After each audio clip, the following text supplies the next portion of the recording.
we got here? Chapter 5, sample test. Here we go, jumping right in. 1, 2, 3, and 4 are just a bunch of scatter plots, and the directions, the all-important directions, say label each scatter plot as a positive, negative, or no correlation. Positive, negative, or no correlation.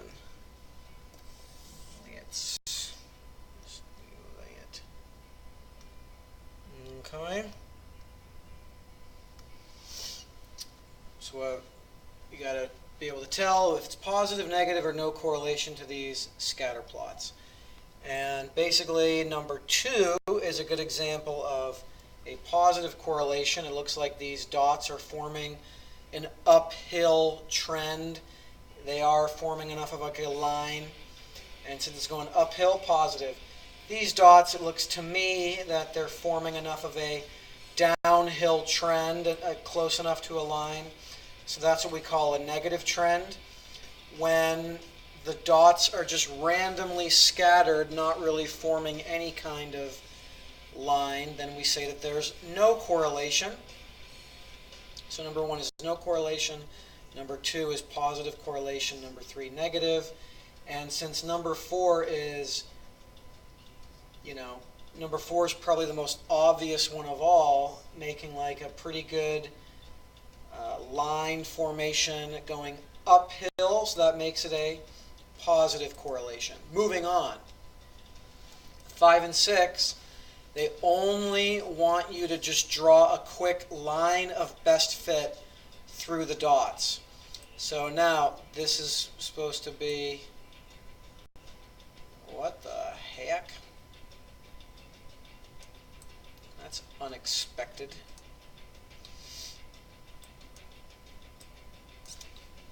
I'll be right back.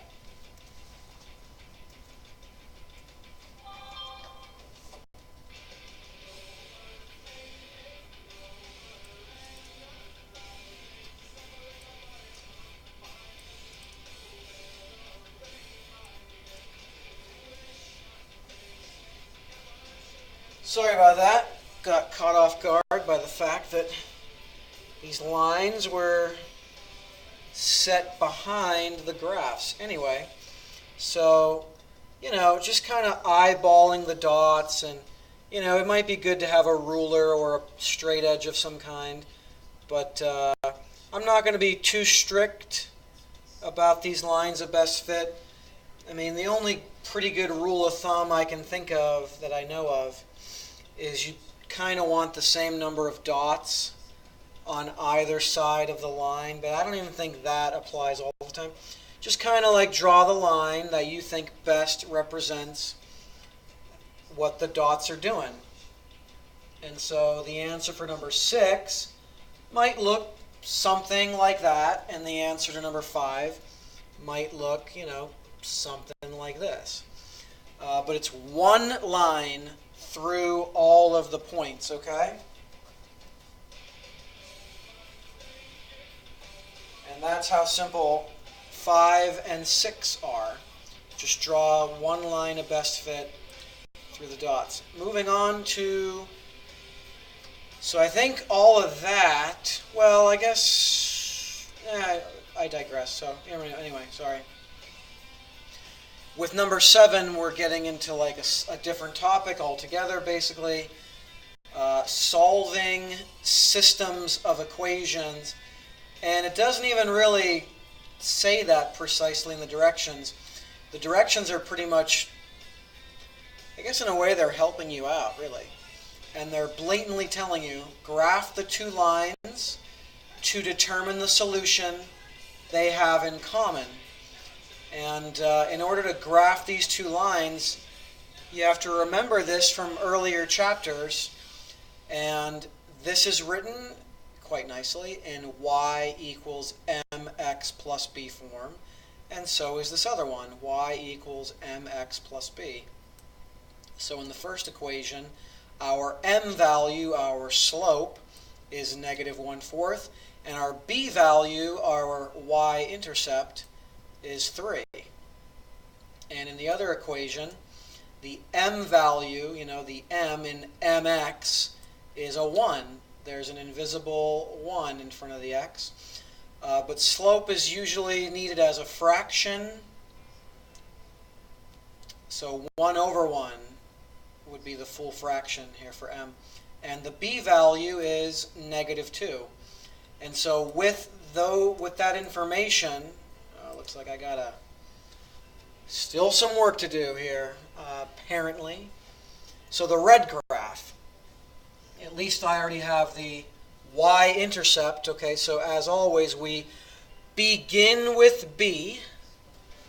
So we begin with b, and then we move with m. So a negative slope of -1 over 4, I'm going to translate as down 1 for my rise, right 4.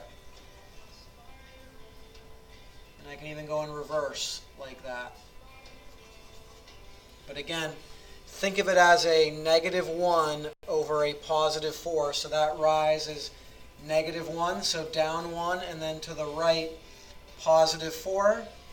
And if I have to, I'll draw my line momentarily. And then the blue one, again, we begin with b, so that's already done. Begin with b, the y-intercept on the y-axis. And then it looks like the slope is +1 over +1. So rise of +1, run of +1. Keep that going. Oh, bingo! And just for the heck of it, you can even go in the reverse direction, so to speak. So, I mean, it's pretty much a formality now, but I'll go ahead and connect these lines, even though I know where they're intersecting. And I will say this, listen to this. The fact that I made like all of these points, I made it a point, haha, pun intended. I made it a point to not only plot this point, obviously, and this point, but then I plotted this one, and this one, and this one, making sure that the line was passing through all of the points that it should be passing through. And so I know beyond a shadow of a doubt that the lines are intersecting right there, and that's the point, that's the solution that they have in common, where they're intersecting. And so the coordinates of that point are 4, 2. And so that is the final answer, 4, 2. Moving on. The directions say, quite conveniently, that they want you to find the solution the two lines have in common by setting them equal to each other. And the reason you can do that is because in number 8 and number 9, both equations are equal to y. And so technically this is going to be the substitution method, but we can even be slightly more specific than by saying, use the substitution method. Setting them equal to each other is quite specific, but again, technically it is still the substitution method. And also, check out in parentheses, you may also get answers of no solution or an infinite number of solutions. Spoiler alert, if I end up having the variable, or a variable drop out completely, if I end up with a false statement, then that means no solution.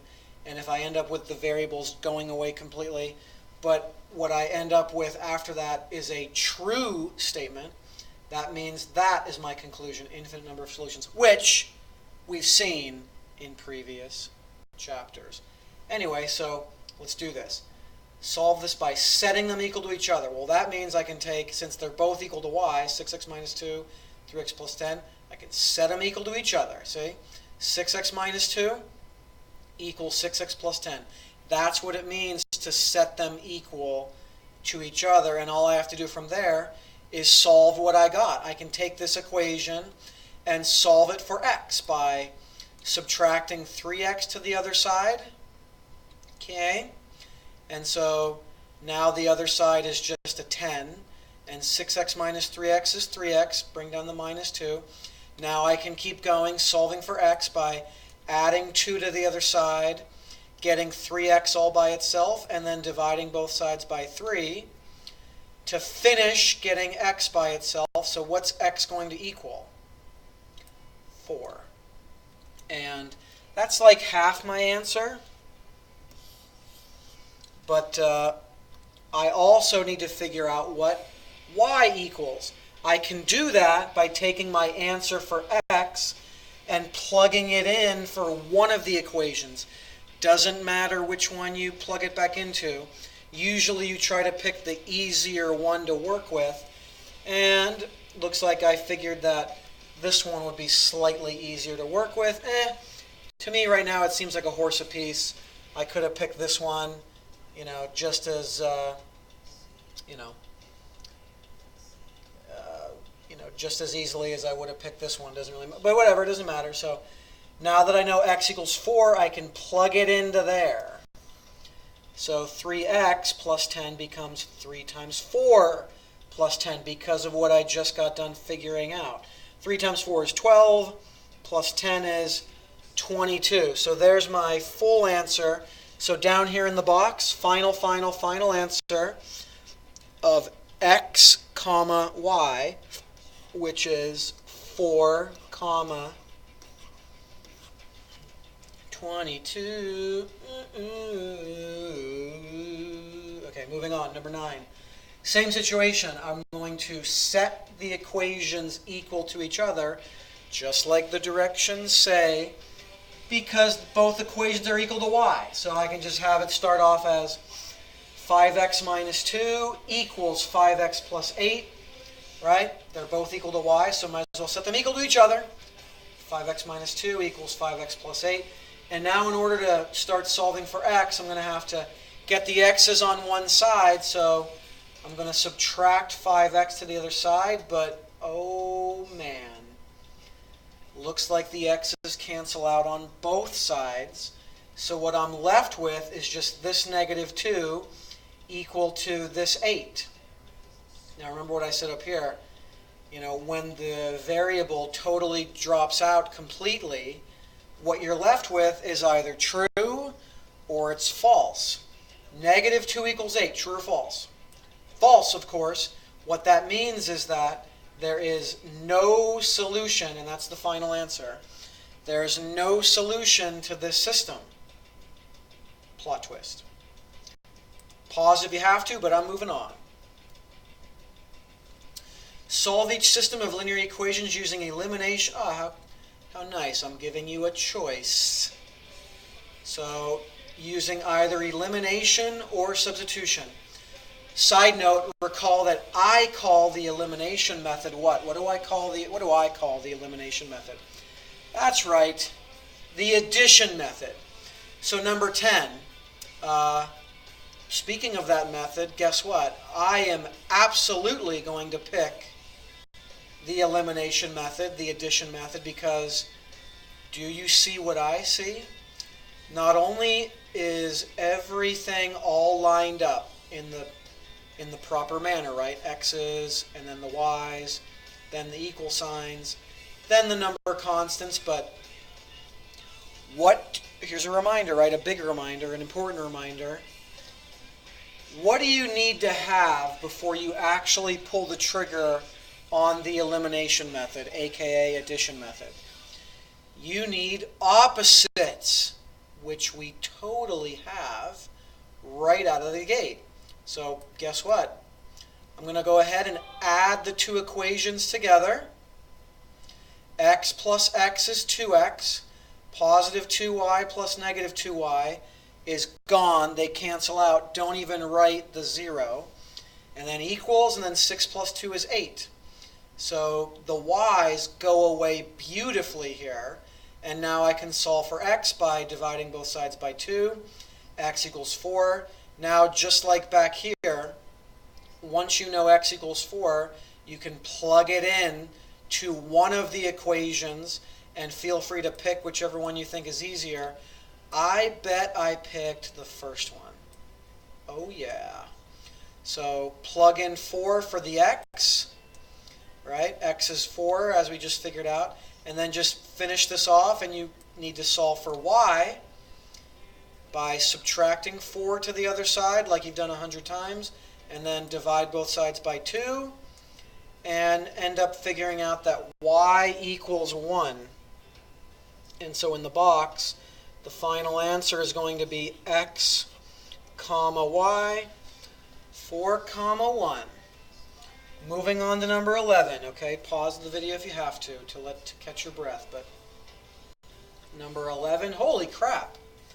Another system. I hope you noticed this right away like I am. Another system that's all lined up. X is lined up with the x. Y's are lined up. Equal signs lined up. Regular number constants lined up. And the y's are opposites already. So, man, let's go ahead and... Number 11 is very, very, very, very similar to number 10. Almost too similar. What the heck? It's like 2 identical test questions in a row. I don't know how I feel about that. Anywho, so the y's are going to go away.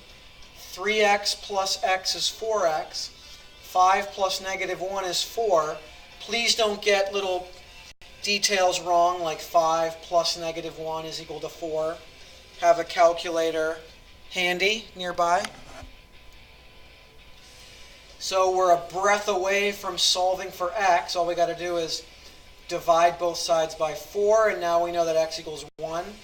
And now I'm getting some deja vu here, because what do you do now? You plug this answer, use this answer to your advantage, plug it back in for one of these equations. I'm going to pick, I don't know, I'm going to pick the first equation.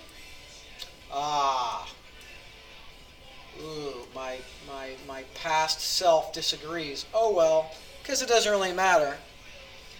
So I'm going to plug in 1 for x, and now I'm going to have to solve for y, even though I'm going to end up with a negative y. It doesn't really matter. I'm going to need to subtract 1 to both sides, and I'm going to get negative y by itself. But I need y by itself, not negative y by itself. So I'm going to have to divide both sides by a negative 1 technically, and end up with y equals a positive 2. And so my final, oh yeah, in case you didn't know, that's the song. But the final answer goes x comma y. So 1 comma 2. X is 1, y is 2. Number 12, okay. Looks like a little bit of a spoiler alert here, right? Little clue. But if you're thinking about doing the elimination method, there's no opposites yet. If you're thinking of doing the substitution method, neither equation is solved for x or y, but it wouldn't take too much work to solve for this x. But if you already know your stuff enough, I'm not going to do the substitution method. It looks like I intend on multiplying the first equation by something to make opposites, because as of right now, x and 3x, not opposites. 2y and 2y, close. I mean, they are exactly the same, which means they're not opposites. So I wonder what my previous self decided to multiply by. I don't even know when I made this flip chart, key. Maybe over this past summer, I don't know. But anyway, if I wanted to make the x's opposites, I would have to multiply this guy by a negative 3. If I wanted to make the y's opposites, all I need to do is multiply this guy by a negative 1. So let's see what I chose. I knew it. I chose the y's. I just wanted to make this into a negative 2y. So that's what I needed to multiply. Don't forget, you need to multiply not just the 2y by negative 1, the entire equation, which makes this a negative x, and this a negative 3, as well as making this 2y into a negative 2y. And now that sets me up for having opposites, which means now I can actually add my equations together. I add these two together, I get 2x. I add these two together, I get positive 2. Now I'm a breath away from knowing what x is equal to. Just divide both sides by 2 and get x equals 1. And again, deja vu. Now I'm going to plug this guy back into somewhere so I can solve for y. I bet I picked the original equation number 1. Aha. See? Doesn't matter which one you pick, but you try to pick the one that's easiest or you feel is easiest. And so now I know that x is 1, so plug it on in there. And now I'm in solving for y mode. So I'm going to move the 1 over the other side by subtracting it. Get 2y by itself, but then I have to still divide both sides by 2 to solve for y. And so now I know that x equals 1, comma, y equals 1. So there's my final answer. Pause the video if you need to, but I'm moving on. Looks like in number 13 I'm doing the same gig. Again, I could see you picking the substitution method. I don't know how many people would, but I could see it happening. You could solve the first equation for x pretty cleanly and easily and quickly and simply and easily, and anyway. But it looks like I intend on multiplying the first equation by something to make some opposites, because it looks like I intend on doing the elimination method / addition method. Now, let's see what my previous self chose, because if I chose to make the x's opposites, I need to make this x into a negative 7x. But if I chose to make the y's opposites, I need to make this 2y into a positive 6y. And looks like I chose the y's. But I don't blame you for choosing the x's. So again, I have to multiply the entire top equation by 3, which turns it into this. Second equation I didn't need to mess with, didn't need to change. And since I now have opposites, I can go ahead and execute the addition method, which textbooks and most teachers call the elimination method. So I'm going to add these together to get 10x. These are gone. I'm going to add these together to get 20. And so now, very easily, x ends up being 2. Deja vu time. Plug the 2 back into somewhere. I bet I picked the original top equation. Aha. And so now x is not x anymore. X is 2. And so now I'm in perfect position to solve for my other thing I need to solve for, y. Subtract 2 to the other side and get 2y by itself, and then just divide both sides by 2 to finish getting y by itself. And so my final answer is 2, 1, x, y. Don't do y, x, do x, y. I'm moving on. Pause the video if need be. Ooh, finally, the rock has come back to the substitution method. But hey, if you're gung-ho enough on the elimination method, you could move some pieces around to get stuff all lined up, but arguably this system for number 14 is more set up for you to do the substitution method, because the first equation is solved for one of the variables, in this case y. So it's saying that y is equal to this, all of this. This entire x minus 2 is what y is equal to. So I could take that x minus 2 and substitute it in for the y in the other equation. That's why it's called the substitution method. So my second equation, okay, becomes, well, so instead of having a y here, I'm going to plug in the x minus 2. And that's how the substitution method works. I'm going to plug in the entire x minus 2 in for the y. And now what I have is an equation I can keep solving, but now I can solve for x. So just keep this going, which means I first have to, distribute, okay, to get to here. And then I keep going, solving for x the old-fashioned way like you've done 100 times. If you see like terms that are already on the same side together, you can just combine them.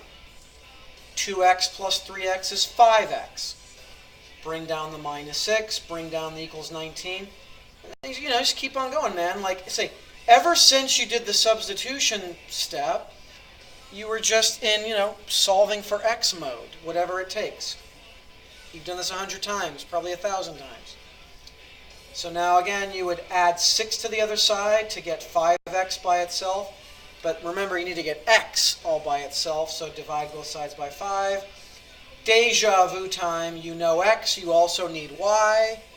Plug this in for somewhere. I bet I picked this equation. Yeah, so y equals x minus 2. We now know x is 5. Y equals 5 minus 2, so y equals 3.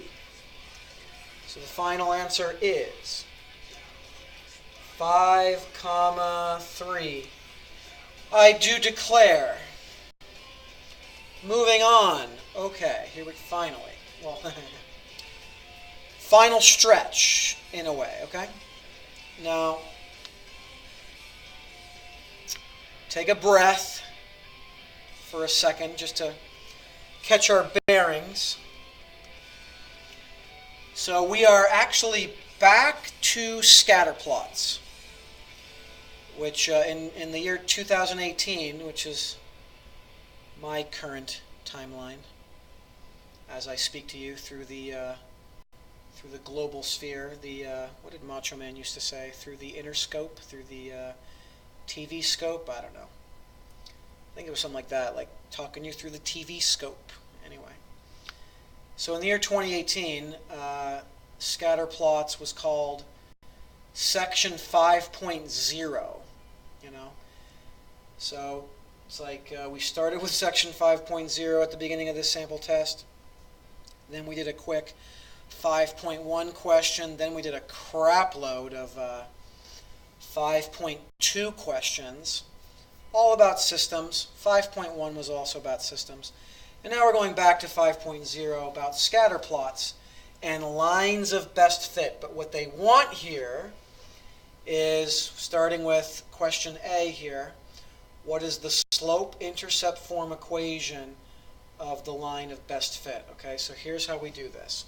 Step 1, identify two nice, or as nice as possible, nice points on your line. Okay, I don't care about this dot or this dot or this dot or even that dot, not even that dot, not that.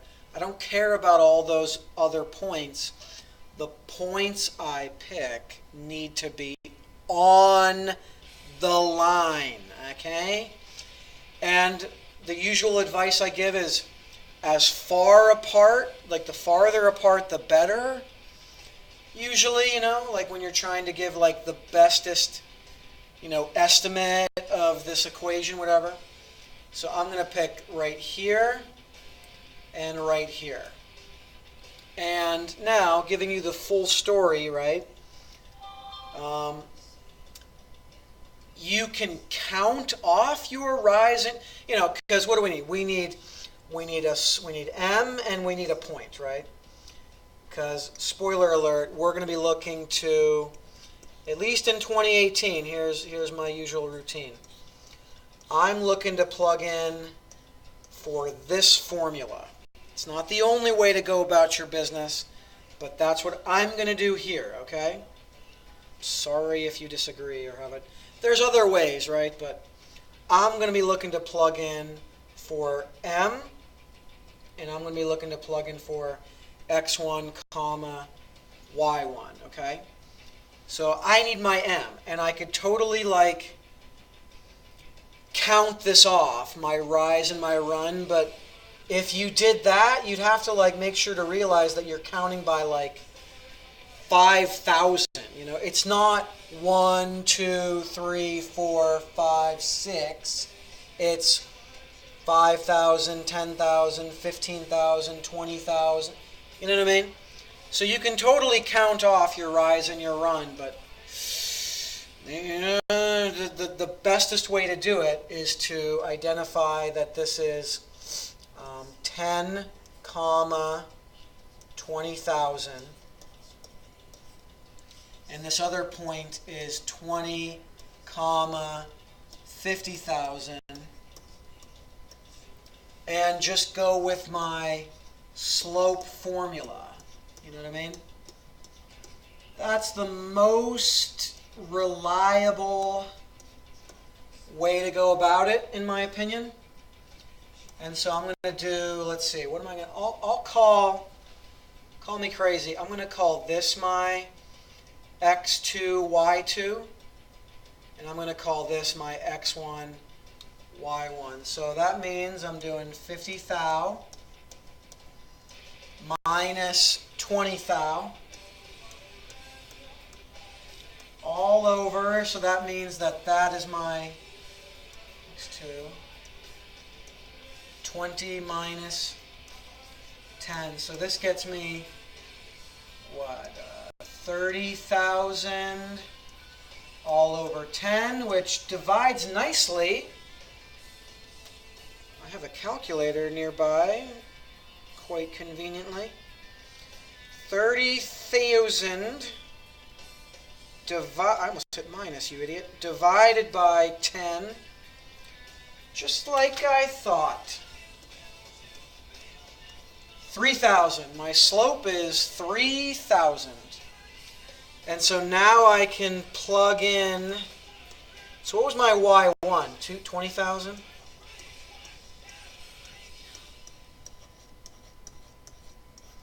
So quick reminder for you guys.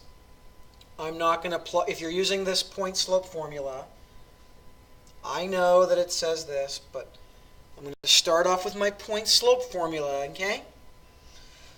And when you're doing this, you do not plug in anything for y.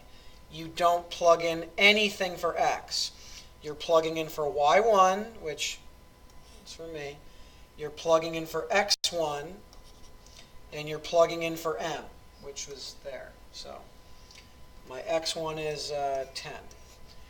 And since the question asked specifically for that form, I just have to keep this going by distributing first. Y minus 20,000 equals, oh boy, 3. I'm going to run out of room.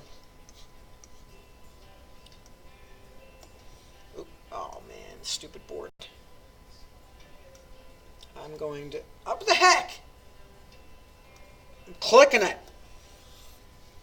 Ah, well, okay, I'll just move the whole darn thing over. How about that? And now, slope-intercept form's not even circled anymore. You see what happens? Anyway, so I'm going to finish distributing 3,000x minus 30 thou, because 3,000 times x is just 3,000x. 3,000 times negative 10 is negative 30,000. And now, to finish getting it in slope-intercept form, I just need to add 20,000 to both sides, and that's going to give me a final answer of y equals 3,000x. And what's negative 30,000 plus 20,000? Negative 10,000. So, some final comments here. in a I don't know how much I want to, whatever, what the heck. In a perfect world, you should be able to look at graphed lines, and just by looking at the graph, you should be able just to like eyeball the graph and figure out what you're going to be plugging in for B, your y-intercept, and what you're going to be plugging in for M. So ideally, you look at this and go, I can figure out my slope just by looking at these red dots and counting. Just make sure you're counting the right way, and you get an M of 3,000, and your y-intercept is where your line was supposed to cross the y-axis. So you look at this graph and you go, wait a minute. My line isn't crossing the y-axis at negative 10,000.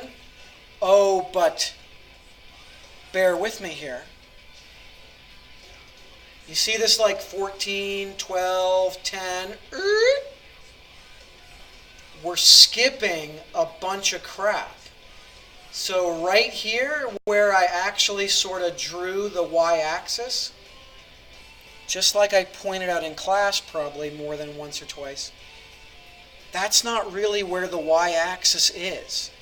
The true y-axis is like more over here, like 8, 6, 4, 3. It's like kind of off the screen. So by the time my line is getting to where like the y-axis truly is, then yeah, it's going to be at negative 10,000. So anyway, it's in conclusion, I guess, that's why it's best, because of little tricksy things like this and how we scale the y-axis and the x-axis, right? Because of tricky things that can happen, the best way to do this, the most consistent way, is to just use your formula to find M with the coordinates and then plug it into this formula, okay? And so this is what you're ultimately supposed to get for 15A. Kind of a doozy. Now, for part B and part C, okay, predict what the profits were after 15 years in business, and also predict what the profits will be after 35 years in business.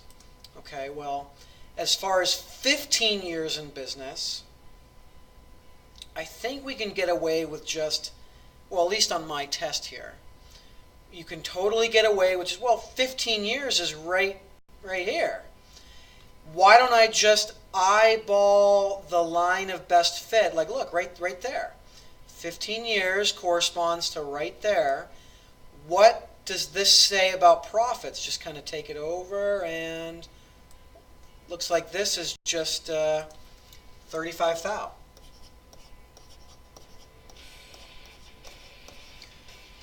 According to my line of best fit, I could just eyeball it for 15 years, right? It looks to be 35,000 bucks. But for 35 years, not yet, not so fast.